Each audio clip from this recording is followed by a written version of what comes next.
Howdy, Stefano. Welcome to the show. Well, thank you, Andrew. Glad to be here.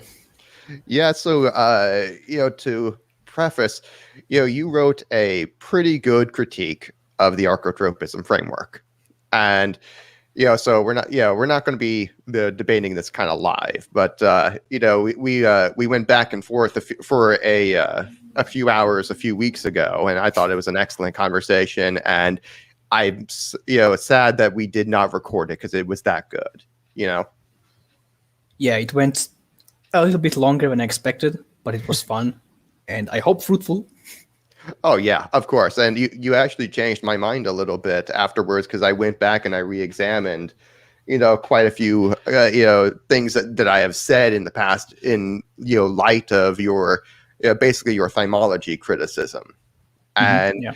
I thought, okay, he's got a point about quite a few things in here where I do think the archotropism framework goes into thymology. There's also a few parts in there where like the foundation of it I think is praxeology, but but where I go with it, definitely goes into thymology. So you actually changed my mind quite a bit. Well, glad to be of service. And I hope we can get into the praxeological foundations because I think I laid a pretty clear case, but I'm always open to differing point of views. And I'm sure you have something really juicy for me. Yeah. 1 sec. I'm trying to pull up the thing on my computer right now. Your criticism, because I want to just go through it point by point because it was so well written. And one moment, should have had this prepared, but because there's a basically the two parts of the archotropism framework are the kind of the laws themselves and then there's the parts of where I take them and where I would considered to be the implications of it, and it's the implications. I think I can hand you that victory that those are that those are often branching into thymology. Like the first example that comes to my mind from like the third law of archotropism, what seems to be probably a priori true about that is obviously that the value of power is subjective. Yes. And that if you're going for, like when I talk about why I use the definitions of time preference for power to be left right, for left, right, center, and libertarian,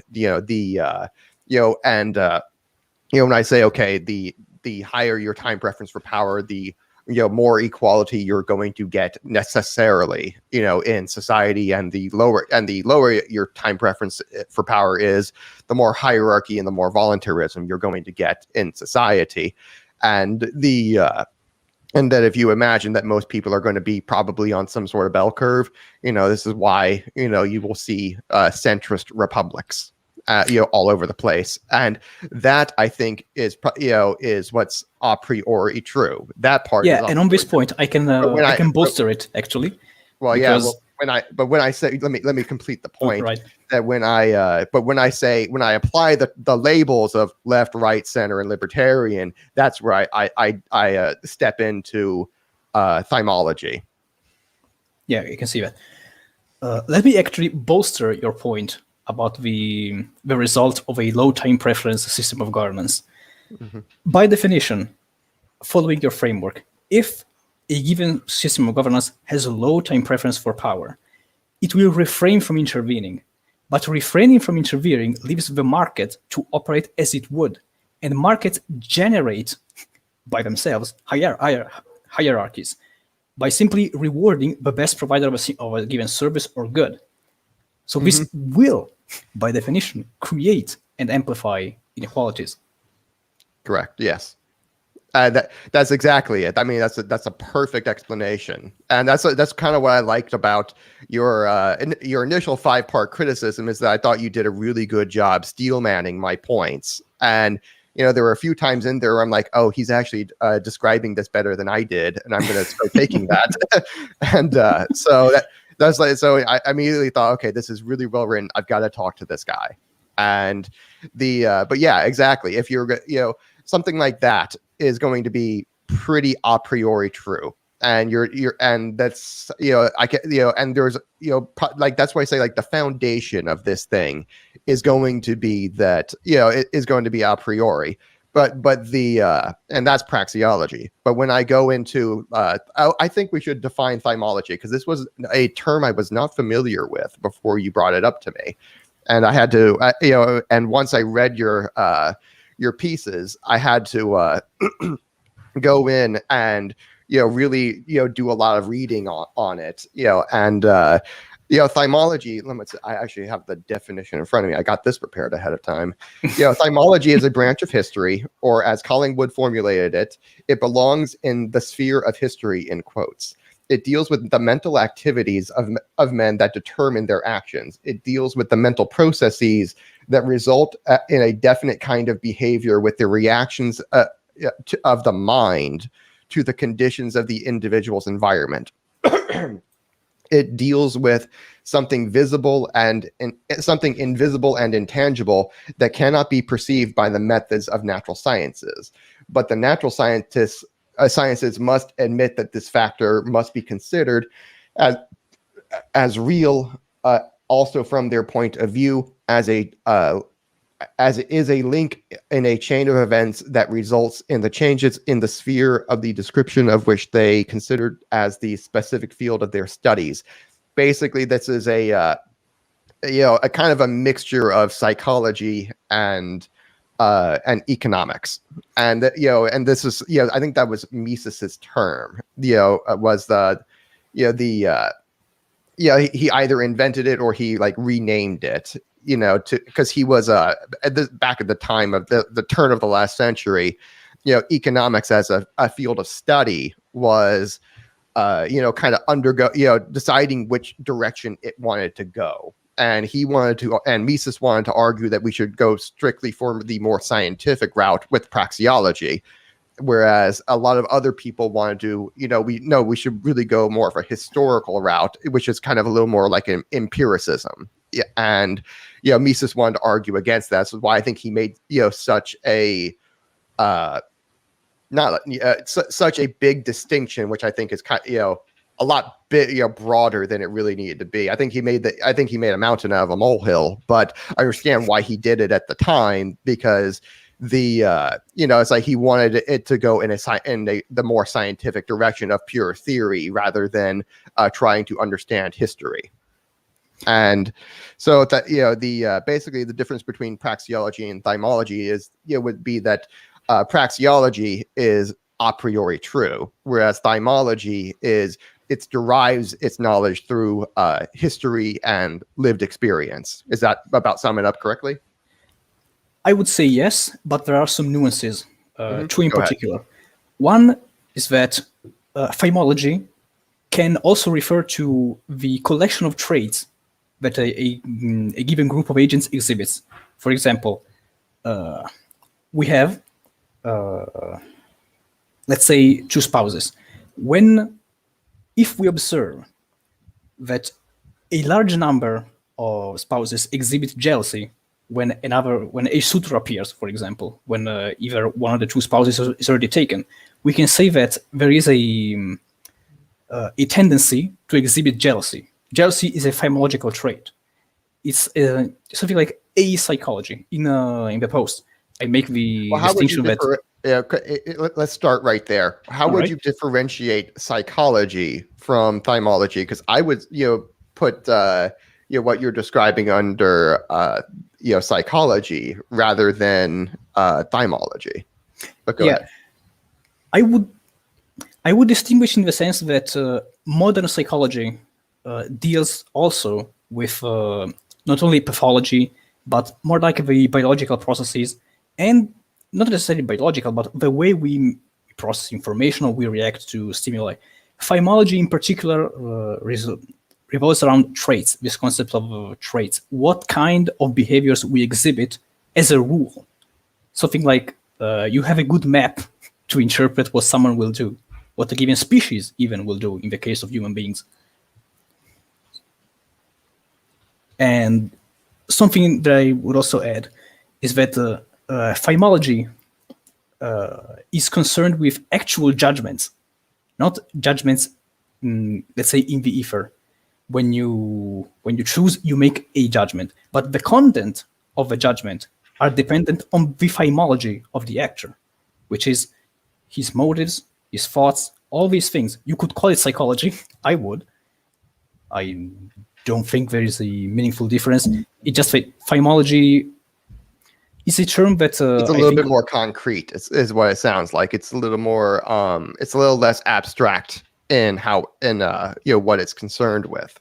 Yeah, a phymologist is someone who would be able to interpret someone's actions and assign what might have been the motives and all the rest. I wouldn't say necessarily that a psychologist, especially maybe a cognitive psychologist, would do something like this. It would just stick an electrode in your brain and see what happens. Okay. Yeah. Okay.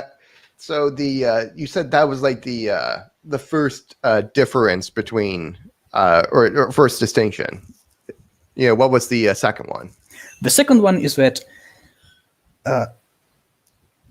the relationship between praxeology and phymology is that all agents share the same praxeology, which means that the insights of Mises, Rothbard, and all the others apply to all groups and all, I would say, creatures, but more correctly, probably just rational agents. Yeah, no, it's definitely not all creatures. Like this was something I was thinking about last night when I was meditating on your piece. It's definitely not all creatures, but because I can, I'm about to cite a few when we get to a future future part in your critique.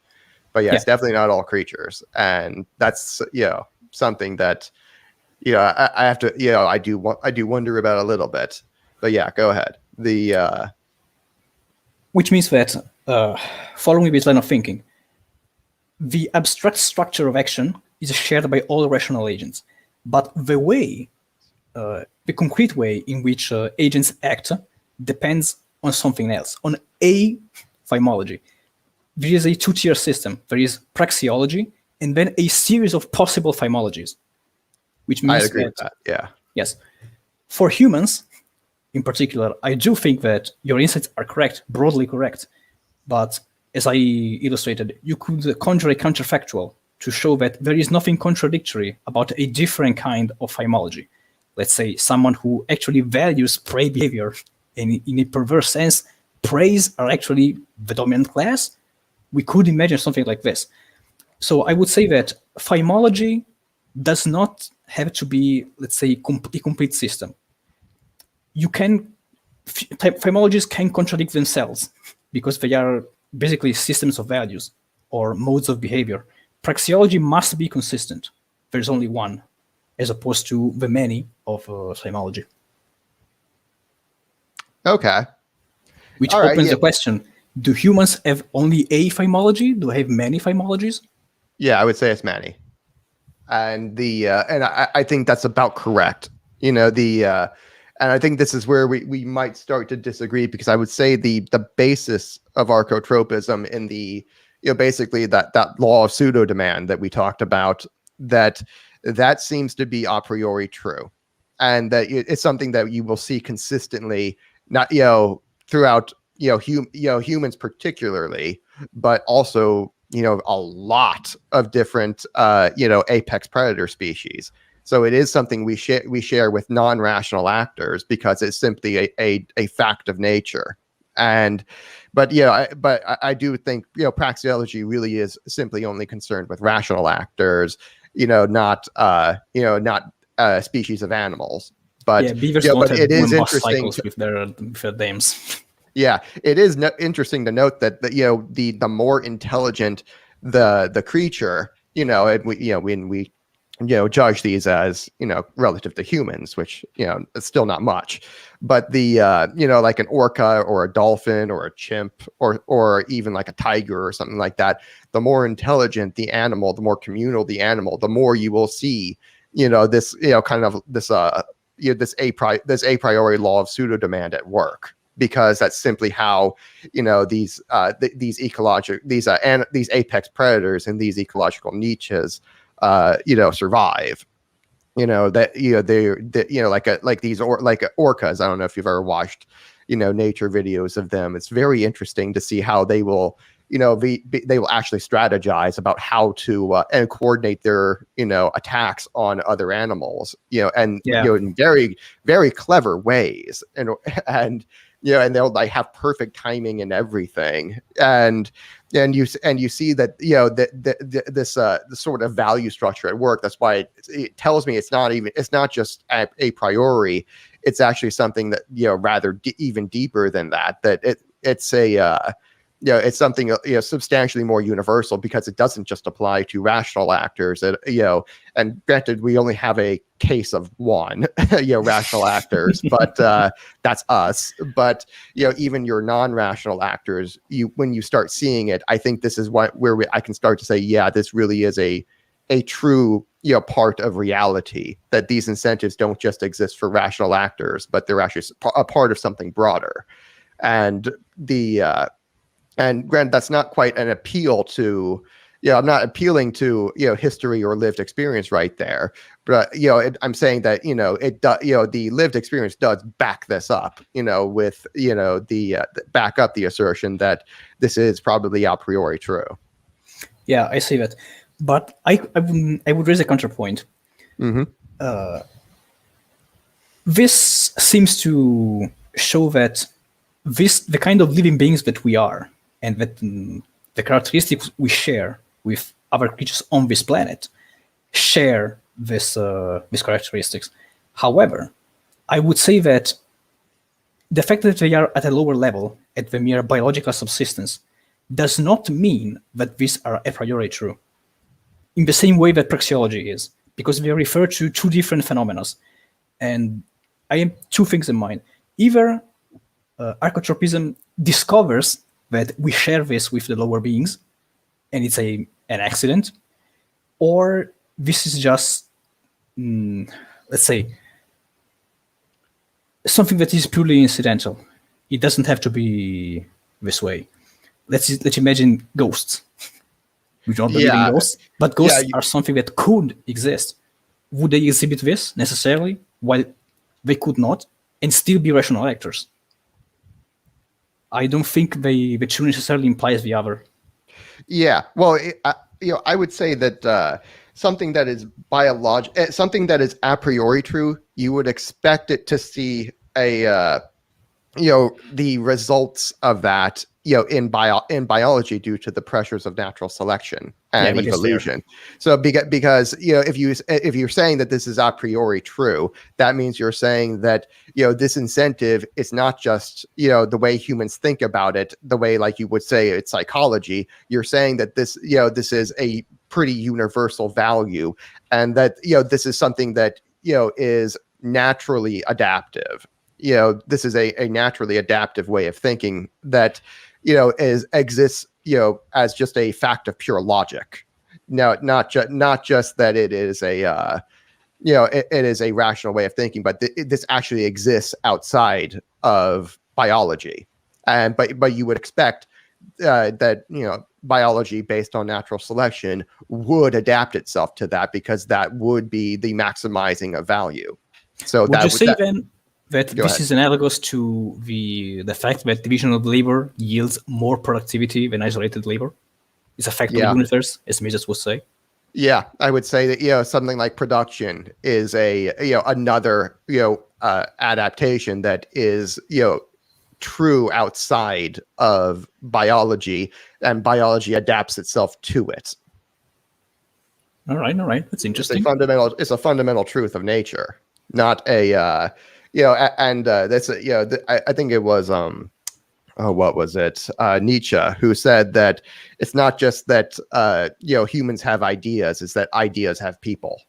You know what I mean? He's saying it goes both ways. It's not just one. It's not just a one-way ticket.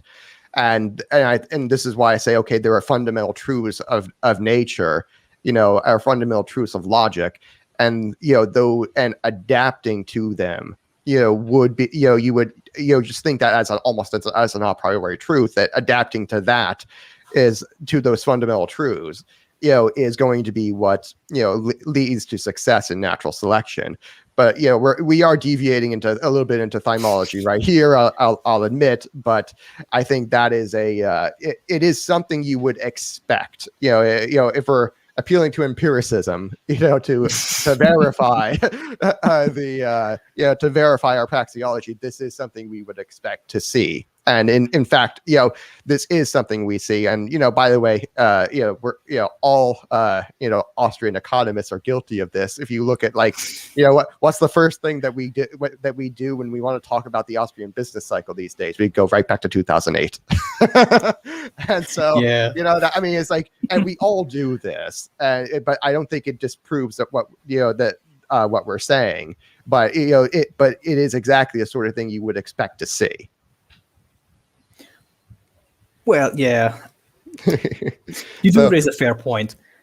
But we all do it, but that's because it's true. I mean, if it's something that's a priori true, you should expect to see some sort of empirical result on it, but you're not appealing to the empirical empiricism as the basis of it. You're appealing to the fact that this is based off of basic logic. Yeah, you're just using the episode to illustrate the law instead of saying, since this happened, then no. Exactly. Yeah, it's a it's a demonstration. It's a kind of a secondary thing or a demonstration of it. That's exactly what I feel like I'm doing with a lot with my archotropism framework. Is I start with the basis and then I build upon that. With a lot more of examples in history and evolutionary biology and stuff like that to try to illustrate it, rather than to appeal to that as the epistemological basis for the framework. Whereas with the first law of archotropism, I will say that the I say, hey, that idea that the value of power is relative, is always conserved, et cetera, like that to me, because of the law of pseudo demand, the way that works, that should be a priori true. And ditto the second law, which kind of follows that, it's going to be basically the strong preying upon the weak, and that that you would logically expect that that new production would be seen as predation because due to its value being transferred. If you understand that power, the value of power is always zero sum, then anytime you create new wealth or new value of new power in the system which has value, that's going to end up being a transfer, rather than a positive sum creation, and thus they will see, and thus you would logically expect that the predation would be viewed as the consolidation of power, which would and that definition is basically straight out of the left. I mean, that's where I got that from. Was it they clearly view production as exploitative. And, granted, you and I, of course, disagree with that, because we're both, more positive sum, Austrian, econ types, whereas those guys are all, hardcore Marxists. But but this is what that take from Marx about that zero sum fallacy, that is something that we would a priori expect to see out of them. Simply because due to the zero sum nature of the value of power. And of course, third law, we already kind of talked about that, where the where hey, the value of power is obviously subjective because all value is subjective. And there's stuff like that where I say, okay, these are all the basis. This is what those parts I would say are praxeologically a priori true. Whereas when I go to the second law and I talk about hey, what's something I talk about. 1 second, let me pull up my notes because I have a whole bunch of. I was going through this last night and kind of picking apart. Okay, which parts are really which parts are. Nope, that's not it. Which parts are thymology and which ones are not? And if you want to chime in, by all means. But yeah, while you looking for your notes, I will just add that it's the second time that I hear you using the word praxeology and a priori interchangeably, but I don't think they are. In this particular case, I would say that the first laws to the demand, maybe not that one, but the first law for sure. Yes, it's a priori. I would not say it's praxeology. Praxeology concerns itself with rational actions, and I would say that would you consider that random? Because I think that's the bar you would have to argue is that these predation that we see is in fact random activity instead of thought through activity, and that does not appear to be the case. No, I wouldn't. I think this is a false dichotomy. It doesn't have to be either a priori and thus rational or random.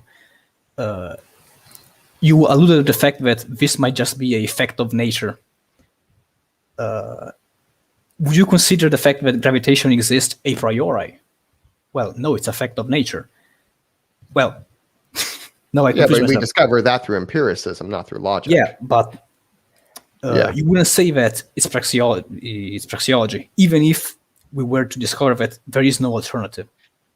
In all possible worlds, there is gravitation or something akin to it, or the fact that there are laws or anything like that. It doesn't have to be praxeology. It might just be a brute fact of nature. Yeah. Whereas, like I would say, something like mathematics, you could derive it, without empiricism. That would be, mathematics would be like a priori true. And the and I would put something like this sort of value judgment, I guess you could call it, based on just the facts of nature, would be this is a priori true, and that's why I say it would belong in the category of praxeology, because it is a rational action, and and it is, and the more rational the species, typically this is something we observe quite a lot more, and this does not appear to be, and particularly with rational actors of humans, this does not appear to be random. It's not like it's like when we observe like criminals or states particularly, but I repeat myself, but we observe quite a lot of rationality and planning and calculation in their acts of predation. Like they've really thought this thing through, and they've really like figured out a way to maximize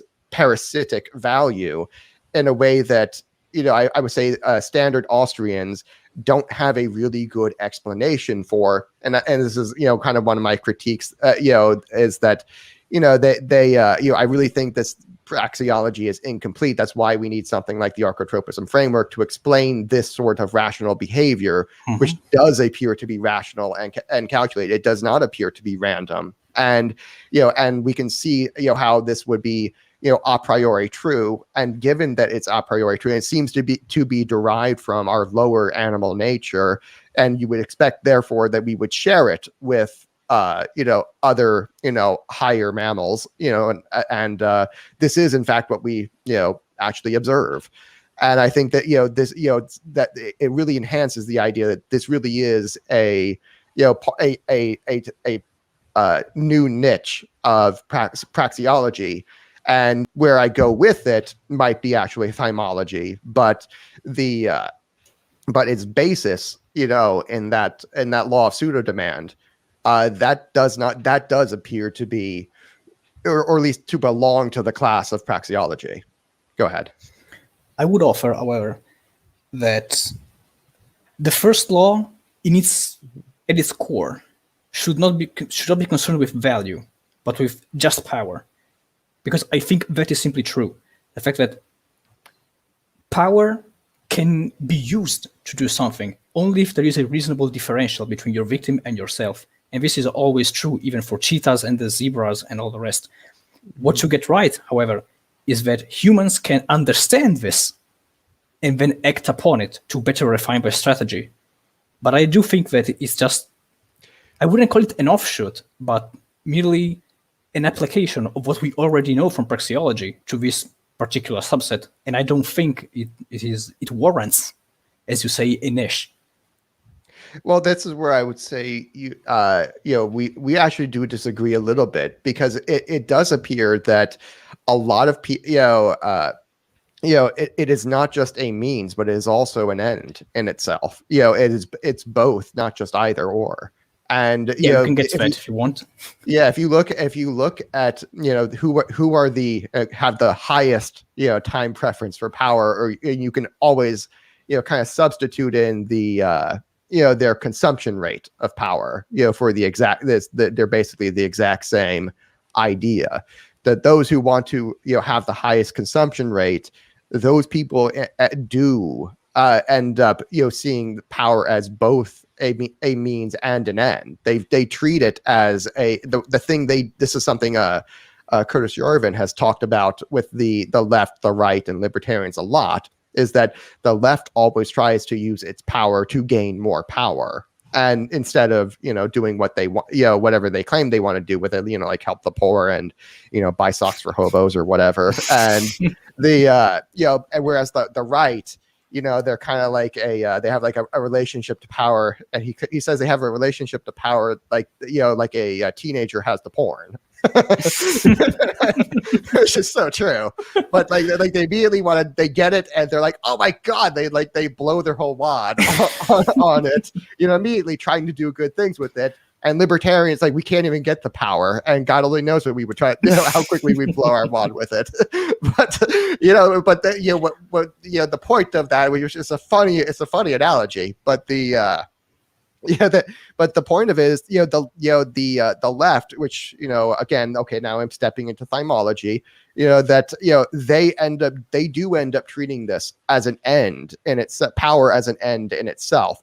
And and I can think of this rationally as this is if you understand that the way they value all material wealth of every kind, is that this is basically a convertible fodder or fuel to be converted into the control of other people. These are people who seek the control over other people as an end in itself, not just a means, but as an end. And so if that's their value, which is going to be necessarily zero sum, you would expect that them to do both want to maximize it as a means and as an end, because that's how you would actually maximize that value. And humans are always going to be economizing monkeys. This is just what we do. We want the what was it? We want to use the least amount of means for the most amount of ends, and that means includes time, of course. And this is something that you would expect, just rationally, and it's also what we observe. I would agree that power is also an end, but I would argue that it's primarily a means. And even in this case that you delineated, when the left strives for more power, I don't think it's just for power's sake, because if you never end up using something, then why the hell are you accumulating it? Why are you stockpiling it? No, I think that what we have in mind... Well, no, the reason you would do that, the reason you would stockpile it is to maximize its value. Because that is the maximization of their... That is the maximizing, the economizing behavior is to maximize, not just to... whatchamacallit? Not just to have it, but not just to use it, but to have it, for its own sake, and you would keep it in reserve. It's kind of like the same way you would want savings. And they have a time value. The point of like Mises's regression theorem is that the time is like the value of money is primarily a time value, and I would say that but that because of this, what you're actually stockpiling is a lot more like when you're stockpiling power, you're stockpiling its time value, really. I can see that. However, wouldn't you say that the real reason why we are stockpiling power is simply to prevent others from stopping them from doing what they want, which means that the end is still getting what I want, not power for its own sake. Power is still a means, and I have to accumulate it because otherwise someone else will use it to stop me from realizing my goals. It's still a means. Well, yeah, well, kind of. But what really end up seeing is they want it for its own sake. Yeah, where it's like to exercise I want to have it all. It's like they want to be king of the world. That's because if they have a power, then you do not, and you cannot do what you want, which is what they want to stop. Yeah, basically. Yeah, okay. That's it's still seeing the kind of world that they want to see. Yeah. Okay. I think I agree with that.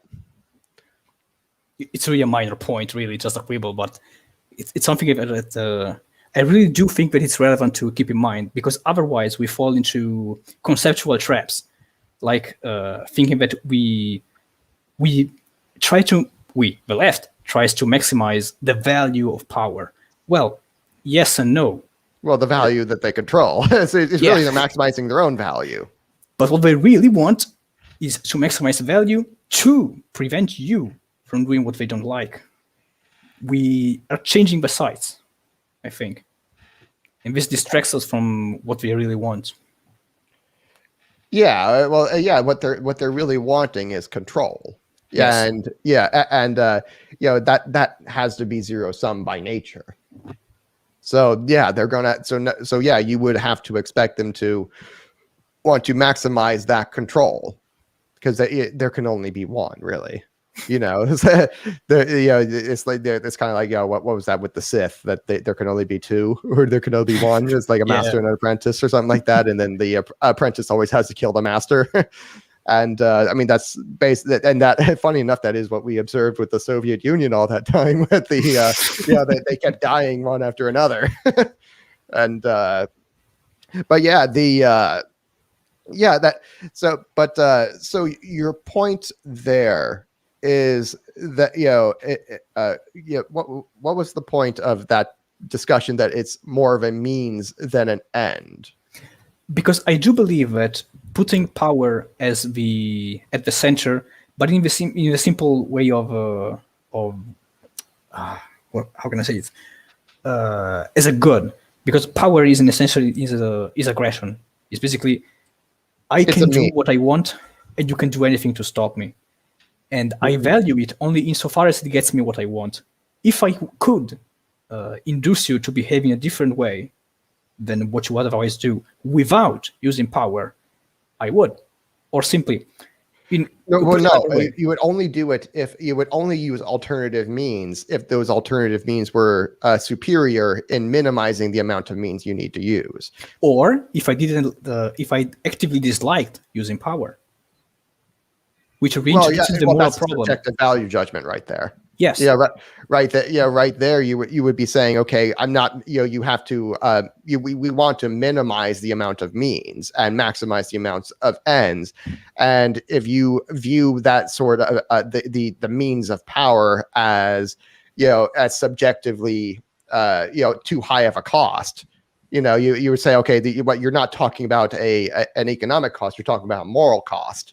Maybe call it whatever you will, just your ethical conscience or your eternal soul. You're saying that this has too high of a moral cost, for me to use it. So that would not be maximizing value. And yes, I would incur a psychic cost if I use power. Yeah, there might be like a psychic cost. Something like that. The whole point of my critique was that if aggression is not valued as a good, then it reintroduces the moral problem in the fact that aggression must be regarded either as good or as the least bad. But I do remember that you said that liberty is a problem. The problem of power is one of engineering and not of morality. But if aggression is not necessarily a good, then morality comes back in.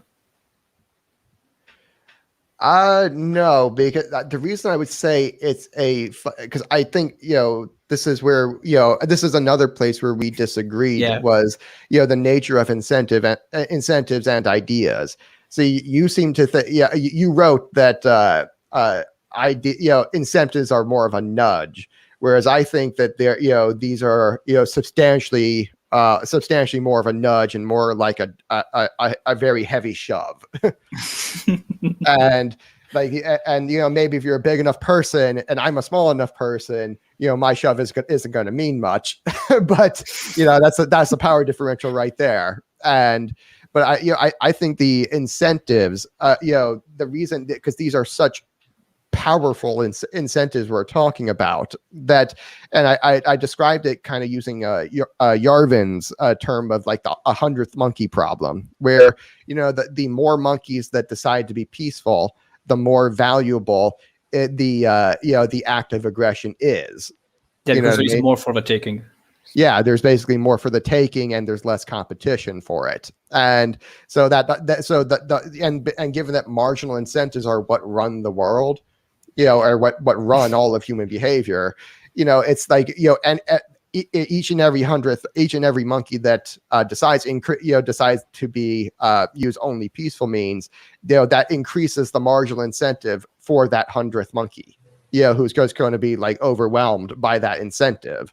And so that's why I say that, this is more of an engine. This is, you can say, and this is not to discount that, aggression is immoral. And I think I've been pretty clear that I regard this as, criminality. And yeah, all your that. libertarian credentials are not in doubt.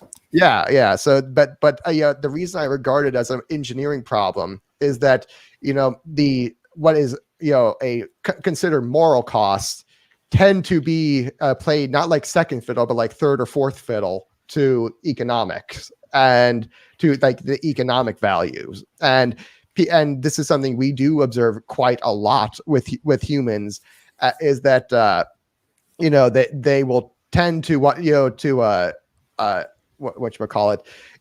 it's them, it's okay, but when it's you, it's not a problem. You know what I mean? It seems like we evolved cognitive dissonance to deal with this fact. Exactly. That's exactly what it is. It is actually a cognitive dissonance is a value maximizing behavior, as it were. Which is Unfortunately, it is. It's a little bit of a black pill, but it does seem to be true that. And this is something that we would expect to see, a lot more like kind of post hoc rationalizations about, immoral or unethical behavior, where we're either doing what we know we shouldn't be doing, or we're not doing what we think we should be doing. You would expect those behaviors to be the ones that get rationalized, kind of post hoc. Whereas the what we consider morally okay or morally good, where we're doing what we're supposed to do, that does not require a post hoc rationalization.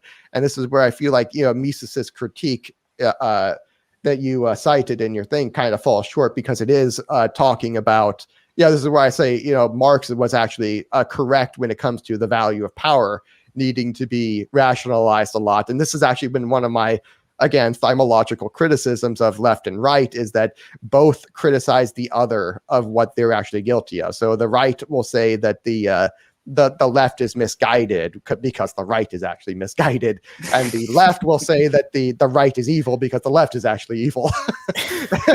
and that is thymology. I'll grant you that. And but this is the it's like, I think that that is what we're actually seeing there. But the difference between Mises and Marx is evil, and he's naturally assuming everybody else is evil because that's his lived experience. And Mises, on the other hand, is a good guy, and he's he's naturally going to assume that everyone else is a good guy. I mean, he's coming straight out of liberalism. I mean, he's not like the Hoppe illiberal tradition. He's like the straight up Mises liberal tradition. And but I would say that it's a bit unfair to Mises. After all, his argument for minarchy is that there are some people who wouldn't be peaceful. That's about right. It's not, that's not an argument for minarchy. It's more of a de facto. It's like, hey, we're kind of stuck here. Which is like that's kind of an argument I've made, is that it's the reason we have it's not the reason we need a government because people are evil. This is the reason we have one in the first place. Yeah, it's like we didn't like give the evil people the power to be evil over us. They kind of took it by force. Poor James Madison is getting a beating lately from Higgs, from you. I say it again. I think I misheard you. Well, from poor James Madison is getting a beating from Higgs, from you. His whole quote about the angels and governments is just getting mangled lately. Oh yeah. Madison would not be a fan of mine. Jefferson would like go screeching up a wall at me. I think Hamilton and I might get along decently well, but at the same time, I think he just utterly failed in most of his in what he was attempting to do, and he should have known better. Hamilton should have known better, but he and I probably would have gotten along decently well. But he was also a corrupt bastard. So yeah.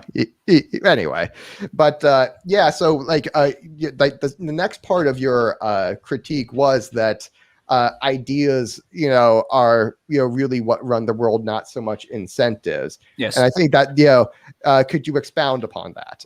All right, I can quote Mises when he says that. Okay, if we keep this in mind, it is not sensible to declare that ideas are a product of interest. Ideas tell a man what his interests are, which means that first you have to understand the context in which you find yourself to actually not just, I would say, evaluate your incentives, but that it's wrong. Incentives are more like something in the background of your mind. But first you need to understand that you are in a given context. I would say that incentives are almost instinctual in their effect, but they hinge on the context, and the context must be first understood by the actor and filtered through his value scales, which means that they are secondary, and only when they are strong enough they can influence behavior. But in the logical chain of events, there are first ideas, then the interest acts upon them, and it's a feedback loop because incentives can change ideas can change the strength of the incentives, and it's a process of cross-contamination. It's not so clear-cut, but in a logical sense, ideas must come first. And which is why I would say that there is where you have to act first to solve a problem. You would say, no, the problem is insoluble, or rather, you do it for engineering and not for moral education. Yeah, that there I would say I think you undercut yourself the moment you said that this is actually a feedback loop, because that was going to be my next argument, was that I can see that. Yeah, is that they're not just I would say it's our fundamental interest of the action axiom that we're trying to maximize value is what ends up driving us to figure out these new ideas and ends up driving us to to invent new ideas that help us to understand these new incentives.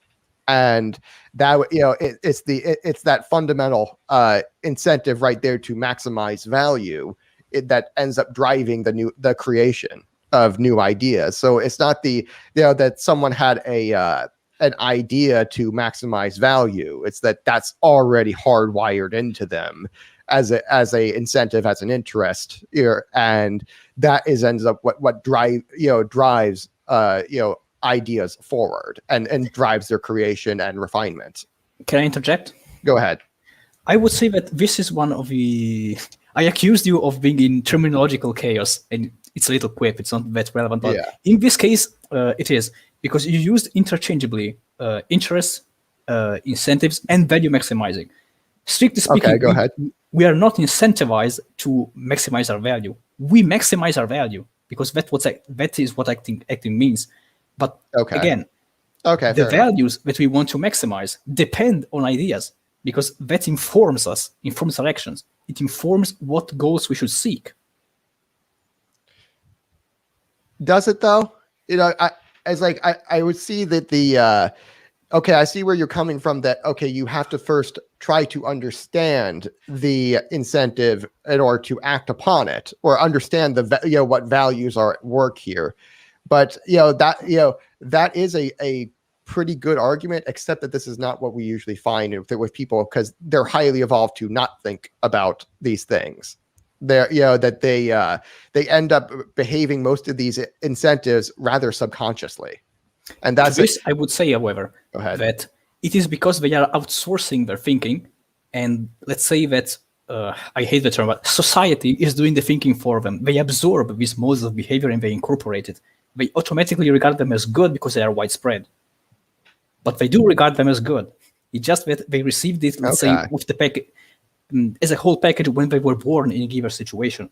This is not to say that I am a strict constructionist of human nature or anything, but when there is no active thinking, and however you are a rational agent, you need a phymology. You receive it from your environment, and I will also add that public schooling does an excellent job of just propagating this and dimming your inquiry. So you would just end up accepting this widespread mode of behavior. Yeah, I mean, the point of education is not to teach you how to think; it's to teach you not to think. Yeah, to make obedient soldiers. Yes, exactly. It's the Prussian model. But okay. So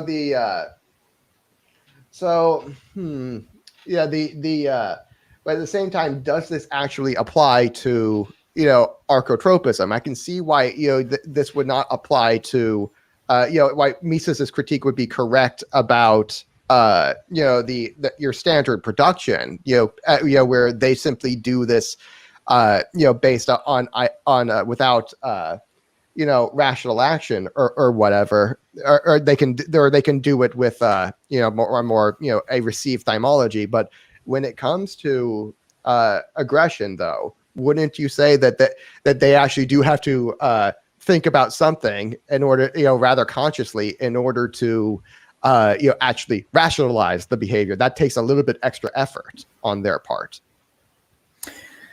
Let's see. Well, I don't even know if they have to rationalize, because I think only when they're called out on it, but whereas they will just be quiet about it. When they're called out is an specification, because it goes to the heart of what I wanted. Because let's say in normal condition in our society, people do not regard either taxes or laws as aggression. It is only when the spurg libertarian arrives and says, "Hey, you are aggressing against me," he says, What the hell are you saying? This is just how we live in society. Mm-hmm. And I would not say that this is a rationalization on their part. It's when you expose libertarian ideas to someone and they lend credence to it, then they must rationalize away your critique. But roads and bridges, Yeah, but I think that it's not immediately rationalization, and this goes back to another one of my critiques, is that your system can explain why we are here, but not how we got here. And I would say, what do you mean by that? Yeah, the analogy I made is with mainstream theories of interest. They would say that interest rates are co-determined by a bunch of things. However, they cannot explain how individually each of those things arrived where they are at. Archotropism is the same. In our society, it is true. Value of power and all the rest. But it does not tell us why we must necessarily arrive there. And this hinges on my... Well, doesn't it though, because of the law of diminishing marginal utility, that you would behave your incentives in the order of their value. Yeah, and if power is high up on the an act of power or act of coercion or whatever is high up on your value scale compared to whatever else productive productive actions you could be doing, then that's what's going to get done to the extent that it is has marginal value. It has the most marginal value. Yeah, but this is also informed by your ideas. The example that I always use is the ones of the pietists and the liturgicals that Rothbard details in his progressive era, in which he details how these two groups, the pietists and the liturgicals in early America, were catered to by the Democrats and the Republicans, with the pietists who wanted to stamp out sin to achieve salvation and thus wanted to use the power of the state, and the liturgicals who wanted the opposite. They believed that salvation were derived from your spontaneous adhesion to church rituals or whatever. And they actively fought against the pietists for laissez-faire and all the rest. To me, this seems like a perfect representation of the fact that aggression is only valued if you think that it's permissible. and that comes before, because otherwise, how would you square that the liturgicals existed with your system if incentives are basically what rules the board? Well, I would say that the incentives of the liturgicals were the stronger, and they won out. The fact that conflict existed in the first place is, I think, that is the confirmation of that my theory exists. Rather that my theory is a priori true. The fact it lost is a kind of a matter of subjective value. And again, and at the same time, they were coming from the like that Church of England and all that, because these were mostly separatists and stuff like that. And they had been on the wrong end of state power for being used for religious or sacred means more than a few times. That's why they had such a dangerous journey to get there in the first place, where a whole bunch of people died, and they're like, we're not about to repeat this this mistake, because this is a danger to us, this is a threat to us, this is the sort of thing we just fled from, so let's not repeat that error. And that would be where I would say that it's the fact that the conflict existed in the first place that confirms my theory, rather, because if the Archotropism was not true, there would not have been that conflict, that they wanted to use state power to crush sin in the first place. That would not have come. That would not have happened. They would have all been liturgicals, and there wouldn't have been pietists in the first place. So wouldn't you say that liturgicals in your system would have used power to crush the pietists and finally live in uncapped utopia? No, because again, that's their value judgment, that that they have made that subjective value judgment that voluntarism is of higher value. It's a higher value means to be that it maximizes value more. You may say it's a lower moral cost, and that would be that would be the I don't know, I can't quite speak for them, but I would say if they were speaking, that would be the kind of explanation, is that using power like that is particularly in a Christian tradition where we have this idea of selfless love that they're coming from, that's going to be you can't say I'm being selfless and at the same time overriding your free will.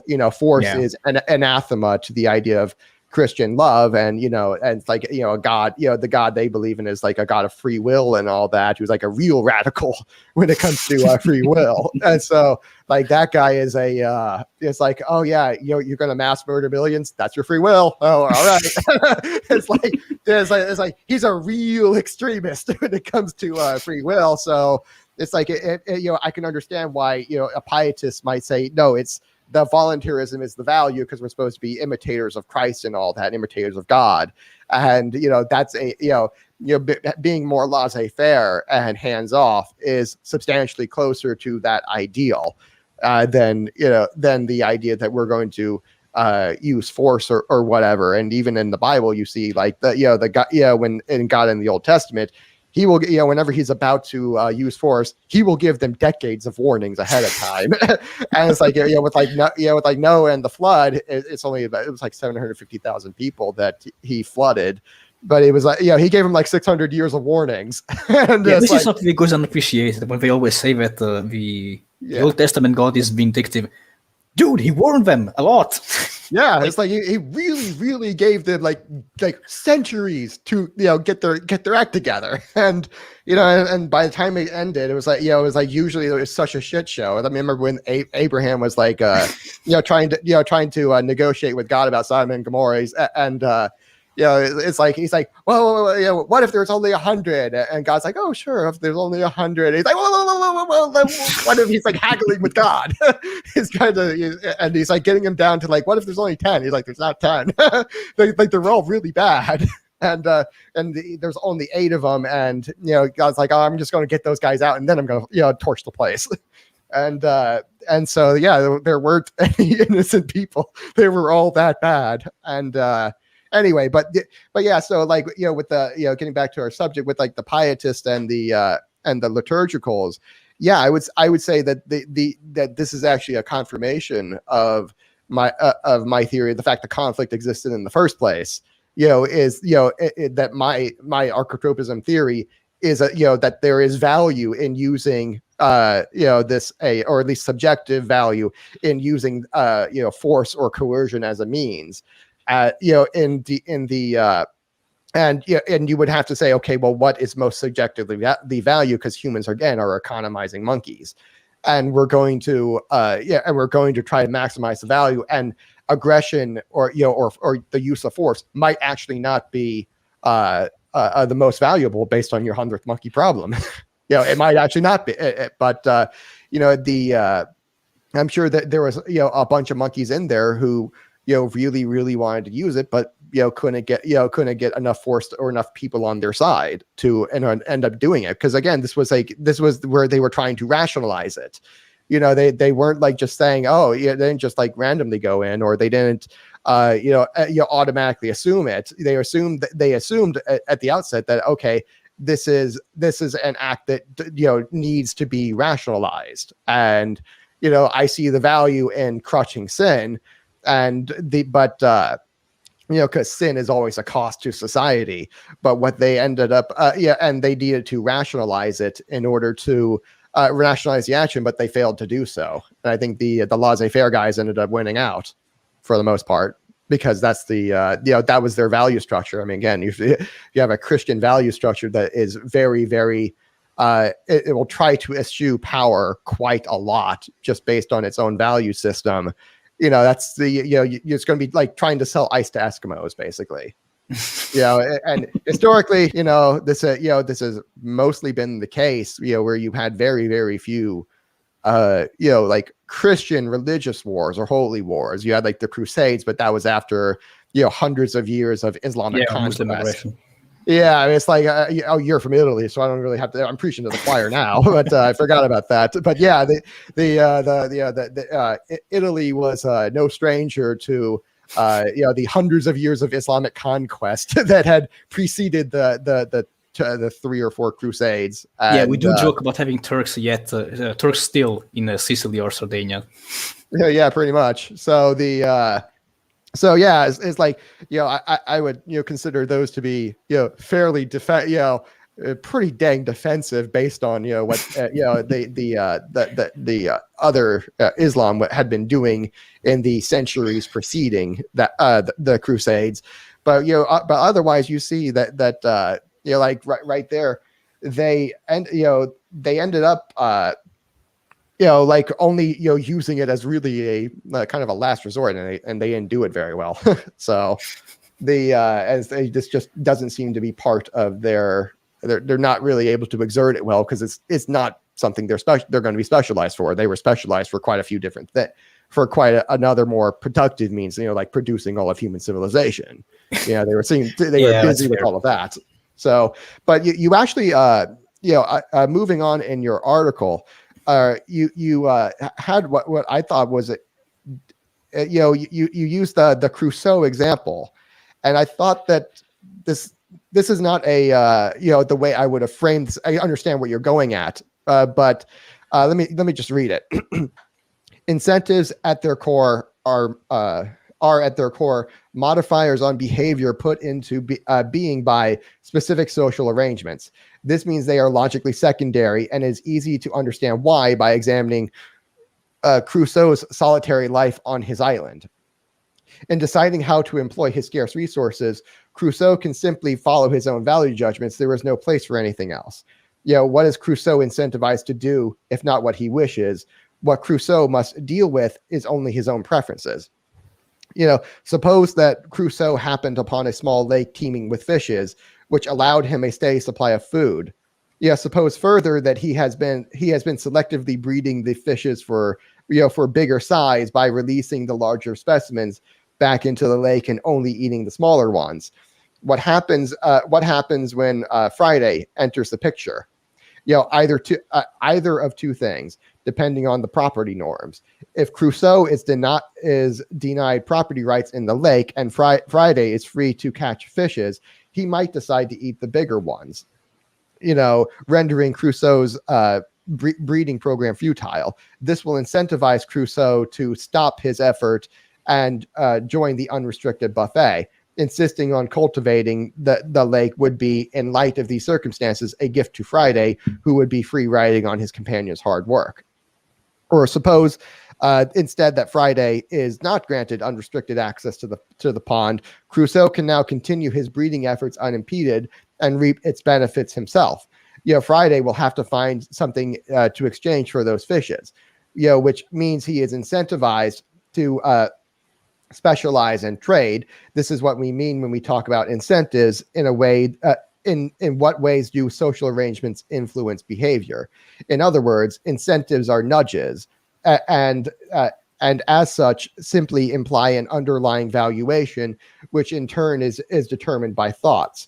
Logically, people follow their ideas, not incentives, although they will change their ideas if faced with a strong enough incentive. And the key word being enough. And so and then you continue. While this might be considered a victory for Andrew, it is important to note that the nature of incentive must be evaluated by the actor, once again consecrating thoughts as the driving force of man. All right, so that's the end of the 3 paragraphs. And where I would say this is actually not a good illustration of my theory is I would rewind and change the example slightly to Crusoe being all by himself. Let's go back to when Crusoe is by himself. All right. Let's say that let's demonstrate his own preference here. That a priori, let's say that he happened upon 2 different lakes, and that these are lakes with teeming with fish, and that it's not enough for him to actually just use a fishing pole or a net. Because we're just going to say he doesn't have those for right now. What he does have is a spear, and he's going to have to get in the lake knee deep and or waist deep, and use his spear to catch the fish. And so he happens upon 2 lakes. One of them is like teeming with kind of normal fish. And these are fish of equal size, and the only difference is one of the lakes has fish with razor sharp teeth in it that are that are ready to kill you, and the other is the normal fish that will just be swimming around you and be docile. Which of the lakes? And he has to wade into each of the lakes with his spear to catch fish. Which one is he going to choose? It's obviously going to be the one that with the easier catches. Yeah, it's like the one that's not going to threaten him, and that's that demonstrates the preference right there. That of predation, that it is a risk reward valuation, and when so if Friday comes along, and it's like I kind of agree with it from there that the. Friday, might not be incentivized to, based on the fact they're on such a, desperate subsistence living, that their, aggression just isn't going to be valuable because this is your only help possible. If anything goes wrong, it's all on you. And just the sheer danger of not cooperating, greatly outweighs the value of any particular aggression against him. And, and the subjective valuation right there is that, it's so obviously going to be to both Friday and Crusoe's advantage is to be cooperative rather than predatory. It's just not worth it. And again, this is why I say, that this has to be, given the law of diminishing marginal utility, we have to assume that, acts of predation are somewhere in that mix. And, granted, if we can get them to be low enough on that, value hierarchy to where all other actions of, productive behavior or non-aggression behavior are more valuable, then given the fact that time is scarce and there's only 24 hours in a day, you can basically guarantee there that aggression would never happen simply because all other actions outweigh it in value, and that would be like the sort of I guess that would be Ancapistan basically, where all actions of predation are more valuable, therefore that the acts of predation don't get done. And given the scarcity of time. But we we don't live there, and we live in 2021 where we just lived through like kind of one of the worst years in living. Yeah, the government muscled us all, managed to do that. Yep, and it was a kind of a shit show. And so the basically the acts of aggression still have quite a lot of value, particularly the aggression that gets morally justified or whatever. And you saw and this is something you see with the state's behaviors, that they will spend quite a lot of money on trying to rationalize their acts of evil. And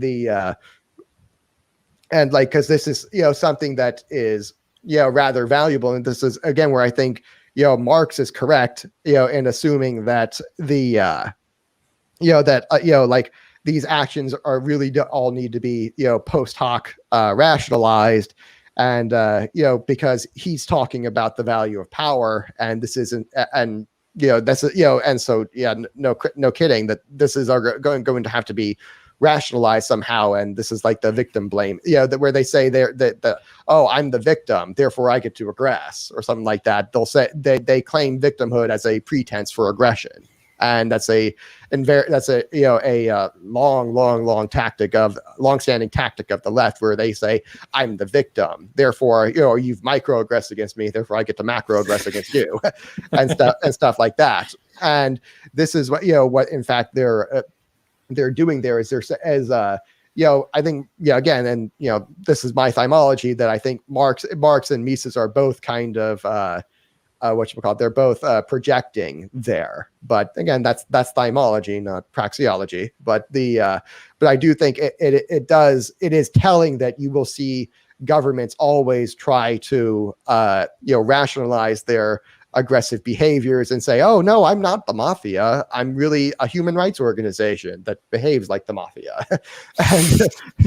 and this is in fact what and this is the behavior we see them do all the time. And that kind of makes sense from an just an a priori basis, that there is such a thing, by the way, like with my fourth law of archotropism, that the reason I would say that is a priori true. It's not the fact that it's not just the definition of power. What it's really trying to communicate is that there are costs to exerting power, and there's basically this force over distance and time, because all three of those, force, distance, and time, have costs associated with them.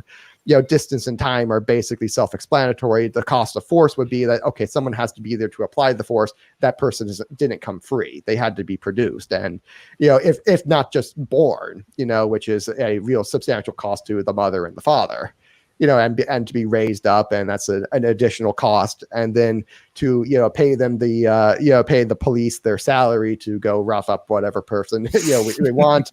It's like, okay, that's a cost. It's like all of these things are costs to power, and one such cost of force would be a moral cost. It's like, okay, that's the cost to your conscience or whatever. It's like whatever the cost of clearing your conscience is. That's going to be the cost is a cost associated with force. And this is something, again, we would rationally expect, to just on an a priori basis to exist. It would be, so there's going to be costs associated with, force, time, and distance. One such cost would be, the moral cost, and others would be opportunity costs, et cetera, et cetera. And this is where I kind of bring us back to, hey, that like with with this example, there's a humongous opportunity cost to initiating for Friday initiating aggression against Crusoe, and by the same token, Crusoe would also probably not want to claim it as private property, in order to, say, hey, how about we have this arrangement where we both own it, and we're both going to, take part in this breeding program because this maximizes our own mutual benefit. And that's the, so it's not the fact that aggression isn't valuable. It's the fact that it's so far down on the hierarchy of values, given its immense opportunity cost and its immense moral costs, that it's just not going to be done because it's simply too costly. Yeah, you would say that it's not valuable enough compared to the alternatives. Mm-hmm. But even just in the compared to its alternatives, but even just in its if Crusoe is all alone, if he's got the two lakes and he has the choice of one lake has dangerous fish in it of equal size and the other has the kind of not dangerous fish in it of equal size and value. He's going to pick the one that, because, humans are omnivores, we're apex predators, it's been nice in the last 12,900 years where we're sitting at the top of the food chain instead of, kind of in the middle. And so he's going to be, acts of predation are not just against other humans, they're also against, other animals, but we consider those ones to be, moral, usually, unless they're like genocidal, you're like, mass murdering buffaloes in the American Midwest. Like, okay, that has a moral cost to that came with a moral cost. And, like nearly driving a species to extinction to screw over the Native Americans, that definitely came with a moral cost because that was, not being done for food or necessity. Whereas like if you're Crusoe and you're trying to fish, you're going to prefer to predate upon the fish that are, substantially less dangerous to you, rather than the fish that can, bite your leg off. To this, I would say two things, however. Mm-hmm. I think you are conflating predation from a, let's say, mechanical perspective or biological perspective, as with Crusoe either predates against one of the two types of fish or Friday, but this isn't exactly the same because you cannot aggress against fishes or animals. Aggression is a legal category for rational. It's the same act of value. It's the same act of value, but the difference is with a human we apply a moral cost that simply. It only exists in very rare cases at such an extraordinary scale for to animals. Like we don't. Yeah, but I would say that there are two different acts because one is basically producing the fish, and the other is attacking a human being. Oh yeah, Again, it's like we're associating a moral cost with one and not the other, but it's the same. It's the same sort of value formula right there, where it's the basically it's your expected value formula, where it's the chance of success. And what multiplied by what you stand to gain minus the chance of the chance of failure multiplied by what you stand to lose, and the moral cost would be a part of that what you stand to lose. Yeah, in terms of opportunity cost, yes, I agree with this. I do not, let's say I don't like this conflation of predation against in a biological sense and in a social sense. I do think that the two should remain separated. The second thing that I wanted to say is that you didn't exactly put it this way, but I do think you were trying to get at this. That Crusoe is incentivized to prey on the easier to catch fishes instead of the dangerous ones. But this is not a case of incentives. This is a case of Crusoe deciding between two means to acquire the same goal. He wants fishes. He either catches fishes and gets hurt, or catches fishes. These aren't the same thing. He's deciding based on his value scale. There aren't incentives here. Well, no, it's like that. It's a decision that one action is more likely to be valuable than the other. Yes, but I would not say that he incentivized to do either. He simply does what he wants. Well, but he's not doing it randomly. Like he's doing it, like he is calculating this out in his head. It's probably a very quick calculation, but not to get in the water with dangerous fish, but what he's doing is still evaluating subjectively evaluating his incentive based on this law of pseudo demand, and and again, like with Friday, I would say yes, that there is a moral cost there that is not present with just predating upon regular fish, and because Friday is a human and not a fish, and that's something that it's still proving the fact that this the fact that I say there really is no difference between biological and predation and I guess maybe and predation against other humans, except that we have a moral cost added on to the latter and not the former, and properly so. And it's like, again, I don't dispute the moral cost libertarians exact, but in terms of evaluating value, this is still an engineering problem that for society on a large scale, we're going to have apex predators who are humans, and they're not going to give a damn about the moral cost. And so the value for them is not going to be impeded so much by their own moral judgment so much as it is everybody else's whom they have to propagandize, brainwash, and convince through the media and the corporate press. You know what I mean? It's like that. This is it's still proving that if you're arguing that there is a there is a moral cost when it comes to humans, you're still in fact assuming that this is a value judgment. You know what I mean? It's still we're still talking about that pseudo demand formula, which I'm kind of basing the entire framework on. Yeah, I can see where you're coming from. However, I don't think that, put it this way, it necessitates a whole new discipline, because all the tools that you used apply to everything else. Because you could substitute, let's say, aggressing against Crusoe with other types of behavior. I don't know, Friday could prostitute himself. He could dance for Crusoe. He could go do anything else. It's the same mechanism at the core. Yeah, you could say, you could, but at the same time, again, but my point is of why this is this deserves its own niche, is that it's basically this is 1/3, or on a normal year, this predatory activity, if we're looking at the spending levels of as the percent of the economy, which is, I guess that's one way of measuring it. It's not, GDP is not a great way of measuring economic growth or progress or whatever, but it is something of a barometer. And we notice that government spending is usually around 1/3. And so I say, okay, based on this measurement, again, you and I have both agree on the Austrian critique of measuring GDP like that. Yeah. But just in terms of the the activity that is measurable, this is about 1/3, and it's not this is particularly as an American, my government is like all the empire of the world, and I really don't like that very much. And so it's like it behooves me to try to understand this thing that is basically 1/3 of the economy, and last year was a really way over half of the economy, because of how much how much damage they wreaked on the rest of it.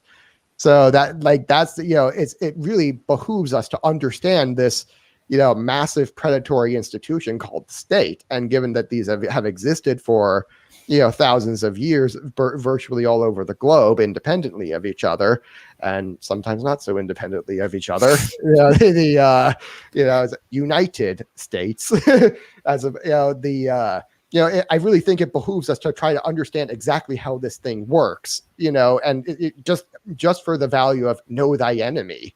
And, because it's not like this is a, something that's only happening on a very small, isolated scale. This is like, the number one problem humanity has faced, particularly in the last few years, and not to mention the last few thousand years where, states were, substantially worse than, the 20th century was bad, but, like Genghis, like if you go back to, the Khan Empire, Genghis Khan killed, way more than Hitler. And, it's like, way more than Stalin too. And, it was a much smaller population back then. I mean, Genghis Khan once killed about almost 2 million people in an hour, just, with his, these guys, the warlords of the past were extraordinarily brutal, and like with the Khans in particular, it's like because they did not believe in leaving occupying forces behind because that was too costly for them. So their idea that since we can't occupy the city and we don't want to, we're just going to slaughter all the inhabitants and take all the women as slaves. It's like, ooh, It's like this is a very, very, this has been a very long-standing problem for all of human history, and I really think this behooves us to, forget being the kind of an afterthought. This should have been the first thought of, we need to understand this thing. Economics is important, and understanding how a free market economy functions, based on its, developing a science of free markets is really, really important. And I'm not taking away from that at all, but we really need a science of the not so free markets, to tell us how to deal with them. Because obviously, it's like, if one is the goal and the other is the obstacle, it's like, okay, we need to understand how the obstacle works, in order to come up with a rational plan. It's like we have to think.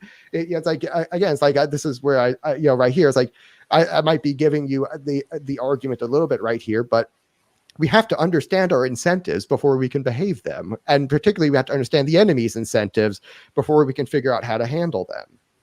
You know what I mean? It's like that, this is, our, this feedback loop we talked about earlier of our incentives are what's driving these ideas, the creation of these new ideas, or at least to try to understand these incentives in a rational way. You know what I mean? Yeah, it's fair. And I do concede that our tradition has been, let's say, stingy in examining power. And I do think this goes back to the old liberals, who did not have the mettle to say that the state was illegitimate, aside from a scant few, like Molinari and all the rest. But most of them just took it for granted that the state was just normal, was a phenomenon like all the others.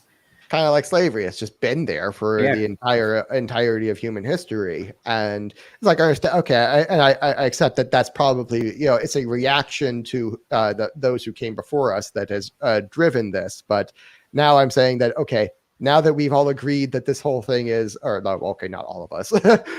Hey, this discipline of Austrian economists have agreed that this state is fundamentally illegitimate. Now we can have a conversation of, okay, well, what is this thing and what do we do about it? And that's why I've been approaching this subject the way I have, but just immediately approaching it as, okay, this thing is illegitimate. This is a moral it is certainly a moral quandary, but it's probably not helpful to treat it as such. We need to treat it as more of an engineering problem, or like a social engineering problem, where we have to figure out how to get them to either shoot themselves in the foot or get themselves to be spontaneously moral. And I'm kind of betting on the latter rather than the former.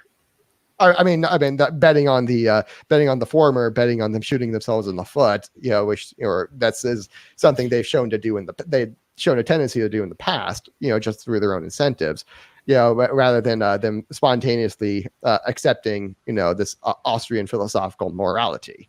I don't think that's going to happen, at least not anytime soon, particularly after last year, when they got a real taste of hardcore power. And, and so that's why I think this is a important discipline to actually start exploring. And I think your critique of, the thymology is, based on, okay, what parts of this are praxeology and what parts of this are thymology. I think that's actually pretty good. That's by far the best criticism anyone's given the Archotropism framework. But I think it still behooves us to understand the thymology of the state as well, because and to the left, who's I'm basically arguing it's the left who's both demand and pseudo demand, because the state is actually fed by two different demand functions, not just one, and that's why it gets so tough to kill. So that's like, it behooves us to understand, both of these sorts of things that are feeding it, if we're going to try to get rid of it. It is a know your enemy sort of thing. Yeah, just calling it a mafia is not working. So you better work with something else. And this is something, that's something actually Mises said, is that, making academic moral judgments, actually does not do anything. And he said that in the Social Characteristics of Capitalism, I believe, that, it's like, hey, a whole bunch of people, they will go into the voting booth hoping for war. And it's like, simply us making academic value judgments about how, immoral that is, they're still going to do it. it has no effect on them. And so that's why I say, treating it, it may, in fact, it is a moral issue, but it's probably not helpful to treat it as such, just with moral condemnation, because as I've said before, moral costs tend to be very, very low on the human chimps of hierarchy of values. It's like, and they will eschew them if using reason, if any way possible, any way that they can, because they prefer. It's like if they can get the value, with again, they're monkeys, and if they, the moral cost really only exists in one's mind. So as long as I don't think about it too much, it's not much. And if it's there, yeah. If I know it's there and I can just ignore it enough, if I can, or I can reason it away, then it doesn't exist. And so therefore I'm going to try to minimize the amount of means I use, and the moral cost only exists in my mind. So it's fairly simple to get rid of by just not thinking about it too hard. And because and this is where I say our incentives are kind of shooting us in the foot. Because the fact that we're designed not to think about these sorts of things is what's kind of biting us here. And so that's why we need to kind of treat this as an engineering problem, because our incentives are to be monkeys. Yeah, it is something that we have to reckon with, like the fact that we like to think that we think through all these things, but no, we really don't. No. For the majority of things. So really, your solution might be lacking, might be perfect, might be something in between. Doesn't matter. It is certainly worth a try, especially since the events of the last month. Yeah, I really think this is the final frontier of Austrian economics, is figuring out the economics of the state, or figuring out the praxeology of the state, and or really the praxeology of the right, the left, and the state. That, because we understand how the praxeology of libertarians works. That seems pretty well figured out. But we really do need to figure out how the state is working if we're going to do something about it, or at least you have to understand your incentives before you can behave them. And that is a point I think you've made, that you were correct about, that you can't behave incentives you don't know exist. Yeah. And so I have to concede that point to you. It's like, if you don't know that they exist, you're going to you can't behave them. And so but because the value is there, where to look, in order to figure out what those incentives are. So it is something of a feedback loop, incentives drive the creation of ideas, and vice versa. Yeah, I do believe this is a fair point. This feedback loop can really be interpreted in two ways. If you skew towards ideas when you're on my side, you skew towards incentives when you're on your side. But yeah, it is something that must be investigated. Our reason, unfortunately, is a double-edged sword. We can use it to understand whether something is right or not, or if it's useful or not. And unfortunately, many more people use it for usefulness. Yeah. Well, I mean, that's what's adaptive. This is how they end up getting to the point where they can reproduce. This is Darwin. This is Darwin's razor, kind of. It's like you don't want to be on the wrong side of it. So it's like, and that's why I say it's going to be substantially more helpful to treat this as an engineering problem, because we have to understand Darwin's razor isn't going away. And the other points you made, I don't think I really disagreed with them about aggression as a good, or really more as a service. But I do think that there is, in our world of specialization, it is really a service that is actually being provided, not so much a good. Excuse me. Well, yeah, you can use in this sense. In that sense, yeah, but it's kind of like treating it as like a capital good. You know what I mean? It's still a means to an end. Like, I still want to buy the machine that makes the other machines. But I don't buy the machine for the machine that makes the other machines for its own sake. I do it for the I do that as a means. Well, Whereas, unless I'm a weird kind of enthusiast of all these kind of machines, but yeah. Yeah, exactly. But yeah, and with aggression as a service, which is what I'm saying is the state is providing an aggressive order to the people as a service. That is that is a it's not a good, but it is a service. It is something that they're both demanding and pseudo demanding, which again is the nature of our problem is that it has two demand functions, which makes it very difficult to kill. But but it's how do I put this?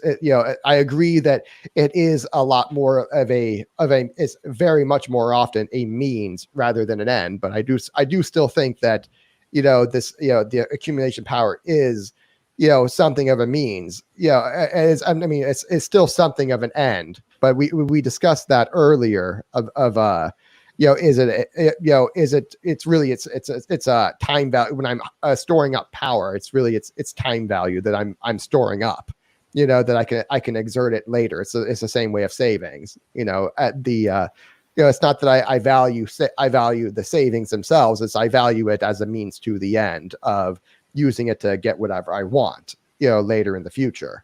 And power is kind of the same way. So I don't think I think we kind of agree on that. Correct me. Go ahead. Correct me if I'm wrong. No, I do think we are in sync on this one. That it's really just a minor quibble. This one that we're having right now. It's not that relevant whether aggression is solely a good or solely a means. It's clearly both, because we do have a psychopath and the like who do relish in bossing people around. Mainly, the purpose of that paragraph was to smuggle back in morality, as I said. Okay. If it's not simply a good, then there is a place for morality. It's not meant to dismantle anything. It's just correcting what I think is an imperfection. Yeah. And the only other part I thought that I kind of want you to expand upon is the last part of the time preference paragraph, when you say that when Andrew says that libertarians have a time preference of 0 for power, he is simply wrong. Libertarians do not endlessly delay gratification, which is a nonsensical concept. They outright do not regard power as desirable. I kind of feel like I'm saying that, like we're saying the same thing. It's because if I flip over to the other term, which is like consumption rate of power, is like we want to consume zero amount, a zero amount of power. Like that's the amount we want is 0, never. And it's the this is kind of a in my engineering brain, this is kind of like a divide by 0 sort of thing. Where it's the it's like it's like it is an infinity. It's an asymptote. Like how much do we want? Like 0 or virtually 0. And so the when I say like a time preference of 0 for power, it's like what I'm saying is they want to just like infinitely never consume it. They want 0. And or like their consumption rate is like 0. I don't, it's not so much that they're infinite delaying it. That is like the way you would kind of say it, but that's not exactly what is meant. What's meant is that they again, like what you said, they outright do not regard it as desirable. Whereas like with the right as being low time preference for power, they will actually, they will want to defer it until they really need it. Whereas the left with high time preference, like they always want it.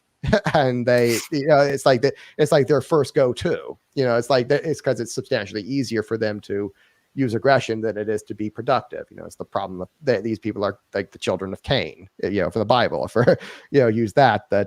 Anyway, but yeah. So I would say that I think we're kind of agreeing it, but I expand on this that in case I'm misunderstanding you. All right. Okay. Yeah. Go ahead. I am smirking right now because, as you explained, why you said that libertarians have a time preference of 0. Now I understand why, and this is a conflict between, you said, your engineering brain and my philosophical brain, because we were thinking something completely different. All right. My problem is that consumption rate and time preference are not opposite concepts.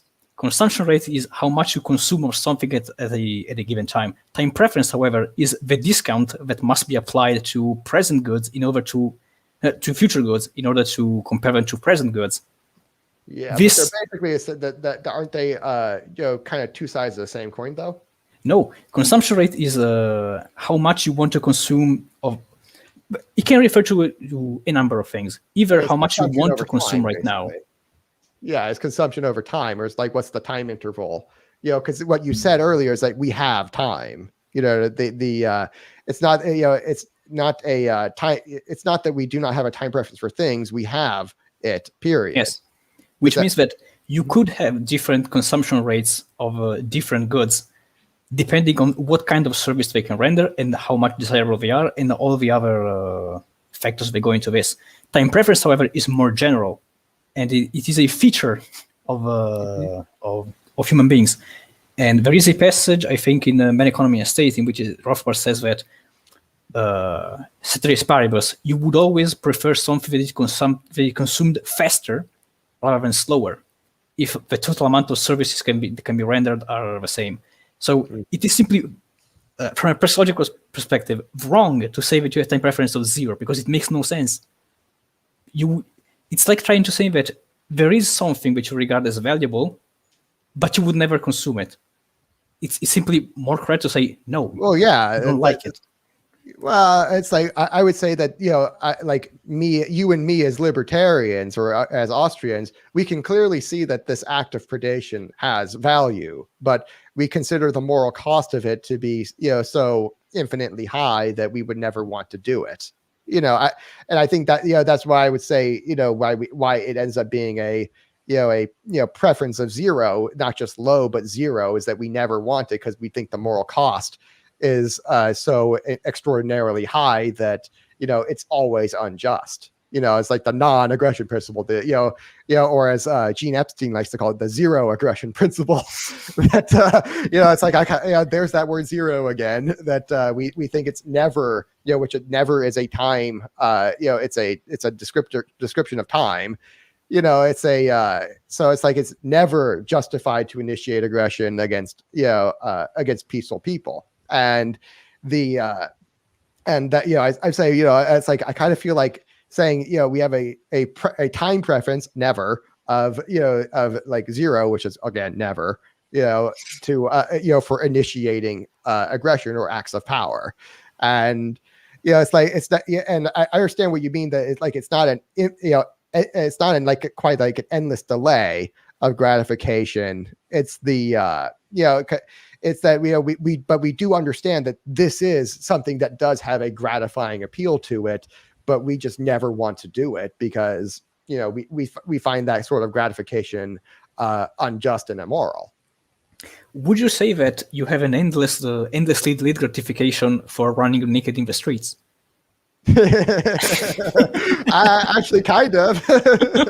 I understand your point that but yeah, it's like I kind of would say it the same way, that it's like granted it's cold outside, so probably not right now, but during summer, it's like I can see how that's basically the same concept of I just don't want to do it, but right there I wouldn't apply a moral cost to that so much as I would a social embarrassment cost of social embarrassment. But I would say that I never want to murder anybody, which is or I never want to rob anybody besides the left. But I'm kidding. But no, it's like I don't want to rob them, but I kind of regard it at this point as if I don't, they're going to do it against me. So I'd rather be them than me. And I feel like I'm almost on that's more of a defensive act though. But yeah, it's like, I don't want to, it's like, I have a, time preference for, murder for hire of 0, in that I never want to murder anybody. And, that's because again, the moral cost is so extraordinarily high. As a Christian and a Catholic, that's just anathema to me. And so it's like, yeah, I understand your point, but I kind of think we're saying a little bit of the same thing, but this is I think this may be a difference between an engineering brain and a philosophical brain. Yeah, absolutely. The main point that I want to get across to the viewers is that if you want to use the term time preference, you are by default conjuring the idea that you regard it as valuable. Time preference does not apply to something that is not valuable. Yeah, that's all it is. Well, it's subjectively value too, and it's I think that's the important point. It's that it's not something that's objectively valued; it's something that's subjectively valuable, and that's what kind of the point of my archotropism framework is that this thing does have value, and we should really try to understand this thing. And it's not that we should try to behave it or try to call it moral or whatever, make excuses for it the way a lot of our predecessors have done, or the way a lot of other or like the left or the right, the way they do. It's not that we're trying to make moral excuses for it. It's that we're trying to understand that this thing does have value, and we never want to partake in that. And that's so that's why I do say I think it's a correct way of thinking is that this thing does have value, and that's kind of the problem. Well, rocks too have value to different people, and some people do not value rocks. But I wouldn't say that since I don't value shiny rocks, then I have preference of 0. But I do get what you're saying, that it's like a gentle reminder, or even right there, like with shiny rocks, it's like they have no value to me, but but as a means to an end of putting it on my wife's finger to make her smile and want to marry me. That's the so it's like I have a extraordinarily low preference for such a thing, except in this one ultra important instance, and otherwise I basically never would touch such a thing, never, because I'm an engineer brain, and I don't care what things need to be functional. They need to look very utilitarian and all that, and that's the way an engineer brain thinks. But yeah, it's like I would say that's basically the same concept even right there, that it's like it's virtually 0 except and except for like in maybe one instance, and the difference is there are no instances where I think we should be initiating aggression. That's like it's a difference between like 1 or like ultra rare or virtually 0 and actually 0. Yeah, I see what you're getting at. What I was trying to say earlier, however, was that I do, in a certain sense, like that you use the term time preference of 0 in the way you described it right now, that to remind us that while we might not regard it as valuable, others do. Yeah, the source of the problem. I mean, to figure out what to do about that. But from a strict, let's say, economic perspective, no, and it will rub the wrong way people who are well versed in this stuff. Mm-hmm. Okay, you might have a little bit. I understand where you're coming from now, and you might have I think you have a point here that but it is it does, but at the same time, it does have a value as a means to an end. Yeah, because, but not maybe not quite as an end in itself. Yeah, on this subject, the way you explained it to me, I grasped it immediately. But when I heard you discuss it, and when I read the things you wrote about time preference for power, I thought, this guy doesn't understand what time preference is. And I think this is the first reaction that many would have if they are well versed in Austrian economics. I was planning on really diving into that on the discussion of the third law, because I haven't written that part yet. I just kind of gotten through the first law and the basis of it with pseudo demand and in my writings, and going to the second and third law, the third law particularly, because that's where I really talk about the subjectivity of value of value of power. That was where I was really going to dive into it. And but I understand where you're coming from. About, okay, well, you hadn't done that yet, and I was responding to what you had done, which was kind of incorrect. At least in the way you were technically saying it. However, this is a salvageable, in the way that I do end up explaining it. Yeah, it does end up having value, just not to us. Yeah, in the grand scheme of things, it's not an earth-shattering revelation. You can use it informally like this, and nothing changes. You can correct it, and the result is the same, really. Yeah, it's more an aesthetic thing right now. Well, that's a well, and that is something I should expect from whatchamacallit, what's it? Austrian economics is that they hold themselves to a very high intellectual rigor. Yeah. So it's like if I'm going to be stepping into this, I should expect that kind of pushback. That okay, it's actually the way I do try to I was trying to use this or designing it as I had said initially. This was designed more for like the lay people rather than the actual economists, which because and I understand where you were responding to initially that this is not anywhere close to the or well not kind of at the level of intellectual rigor we would a praxeology or anyone who understands that would really expect it to be at. But like the initial thing was designed for lay people, not for the higher levels. And whereas my writings were a little were substantially more designed for the consumption of someone who's more educated on the subject. And I haven't quite gotten to finishing that writing yet, but I do think this concept is correct, but albeit maybe I described it poorly. Yeah, I do think it is correct, even though I do still have reservation about the fact that you can save power. But I think the time preference analogy, let's say, is correct in the fact that we do have a political wing that is not, let's say, restrained, while the other is, and it is a valuable concept. Could be explained better in a different way, but the insight is correct. Yeah, I do think you're onto something here. Okay, yeah, and that's kind of what I was going for there with the again, like where I mentioned earlier, I do kind of say okay, this is something a priori true that people will delay gratification when they think it they'll get more for it later based on their time preference. And so someone who might eschew it entirely or like just never want it thinks that if I never do it, I'll have substantially more value later or maybe even immediately.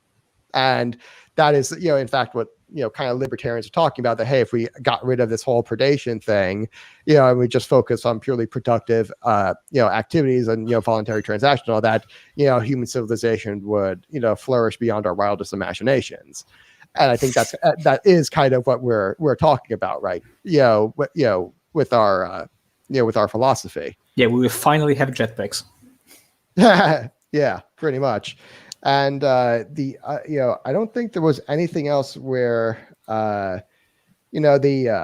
basically it's like at the end of the whatchamacallit, at the end you're like, okay, archotropism is not a part of praxeology, its foundations are not universal, and there are reasons to doubt its vision of man. And but your terminological chaos is like, okay, that's a sound point, but I should try to be a little more whatchamacallit, should be a lot more specific in my use of terminology, probably brush up on that a little bit. But the part of it, I do think I kind of gave a lot to you on the idea that it is thymology instead of praxeology, but I think its foundation is praxeological based, that is pretty universal, not just to humans.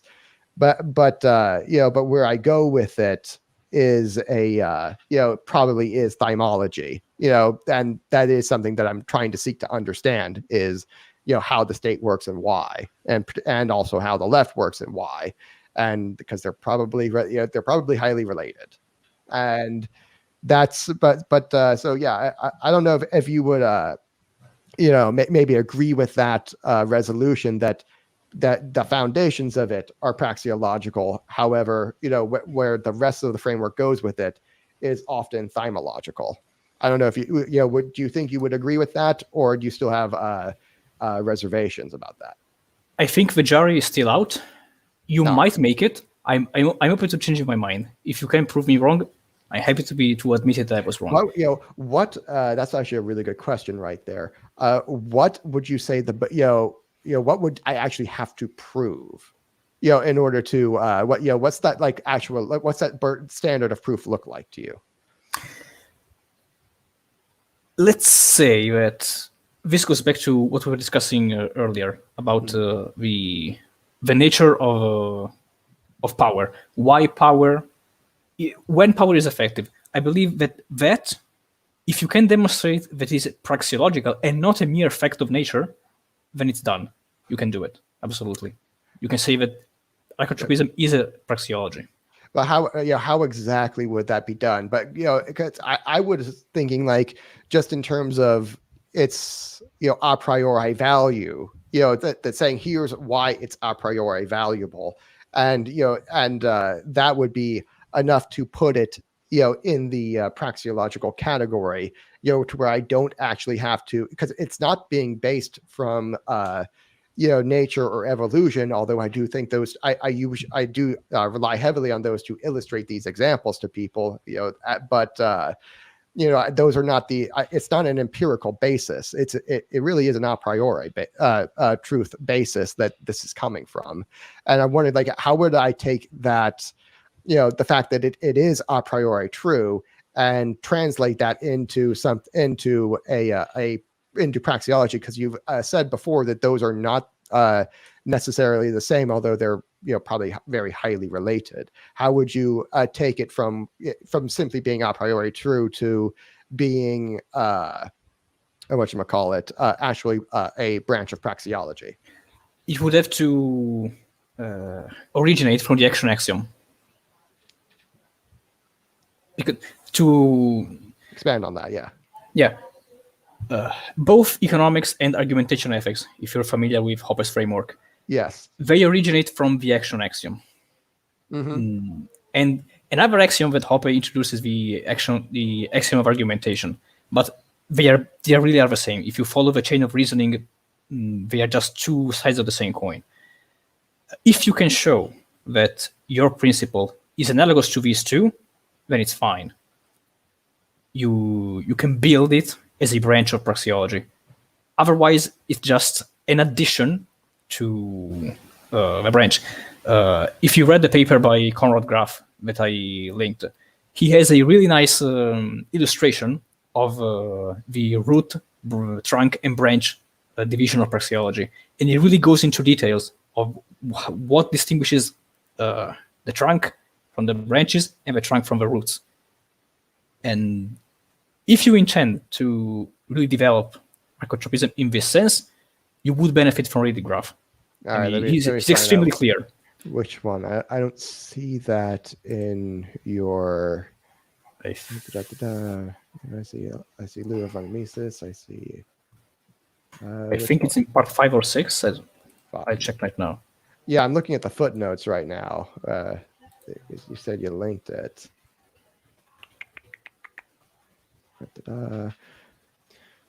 That might so that would be the where I would look. Where in the world did you put this thing? I'm not finding it.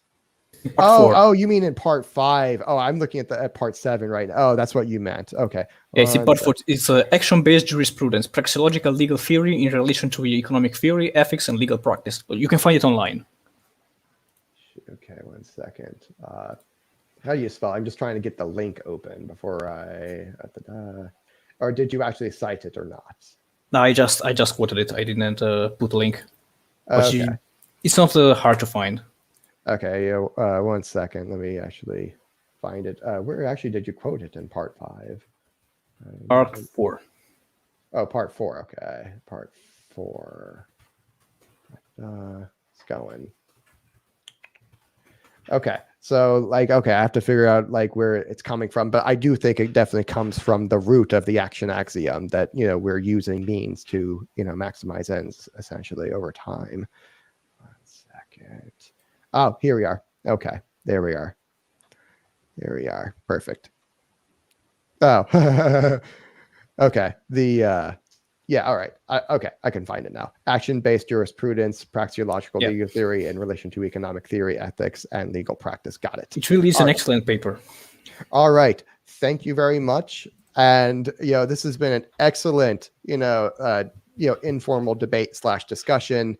And I really want to thank you for coming on. I wish we had recorded the last one because I thought the last one was just as good and just as it's rare that someone will really put me on my back feet the way you have done. And I'm used to kind of just walking all over people when I'm when I'm debating this because it's something so new to them. But the way you put me on my back feet a few times, it actually made me rethink my ideas. I really appreciate that. So I wanted to thank you for your writing, and I will be I'll put some links to it in the description. I didn't have the description ready to go yet, but I'll put some links in the description to your critiques. And I wanted to thank you for all your time in writing and for your thoughtfulness. I also want to thank you, one, for having me. I really had fun. It's not very often that I get to speak with someone about really esoteric and arcane topics. And yeah, it was really it was fun. It was engaging. It was stimulating. And thank you for having me. Of course, Stefano. And let's stay in touch. Good All day. right, let me go ahead and end this now. Take care.